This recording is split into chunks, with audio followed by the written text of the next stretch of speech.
പിണറായി വിജയന്റെ വീട്ടിൽ റെയ്ഡ് കഴിഞ്ഞു മടങ്ങിയ ഇഡി ഉദ്യോഗസ്ഥരെ ആക്രമിച്ച കേസിൽ സ്പെഷ്യൽ പ്രോസിക്യൂട്ടറെ നിയമിക്കുമെന്ന് ആഭ്യന്തരമന്ത്രി രമേശ് ചെന്നിത്തല. പ്രോസിക്യൂട്ടർ ഗീനാകുമാരിയെ ഇന്ന് തന്നെ നീക്കും. 2 മണിക്കൂറിനുള്ളിൽ ഉത്തരവിറങ്ങുമെന്നും ആഭ്യന്തരമന്ത്രി രമേശ് ചെന്നിത്തല വ്യക്തമാക്കി. ഒരു സംശയവുമില്ല, ഗവൺമെന്റ് പറഞ്ഞിട്ട് 1 മാസമല്ല പ്രോസിക്യൂട്ടർമാരെ നിയമിക്കാനുള്ള സമയമായിട്ടില്ല. പക്ഷേ ഈ കേസിൽ ഞങ്ങൾ സ്പെഷ്യൽ പ്രോസിക്യൂട്ടറെ വെക്കാൻ തീരുമാനിച്ചിരിക്കുകയാണ്. വിജ്ഞാപനം അടുത്ത 2 മണിക്കൂറിനുള്ളിൽ ഇറങ്ങും. കാരണം ഇഡിയെ ആക്രമിച്ച കേസ് വളരെ ഗൗരവമുള്ള കേസാണ്. ഒരു കാരണവശാലും അംഗീകരിക്കാൻ കഴിയുന്നതല്ല.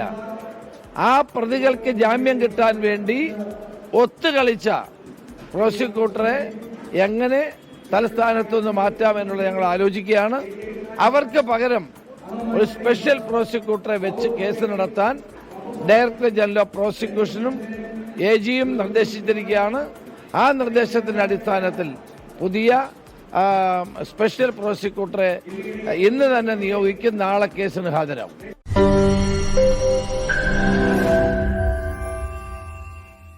ലോകത്തെവിടെയായാലും ഏത് സമയത്തും 24 വാർത്തകളും ഓഗ്മെന്റഡ് റിയാലിറ്റി പാക്കേജുകളും എക്സ്പ്ലെയിനറുകളും വിശദമായി കാണാൻ ഞങ്ങളുടെ YouTube ചാനൽ നിങ്ങൾക്ക് സബ്സ്ക്രൈബ് ചെയ്യാം.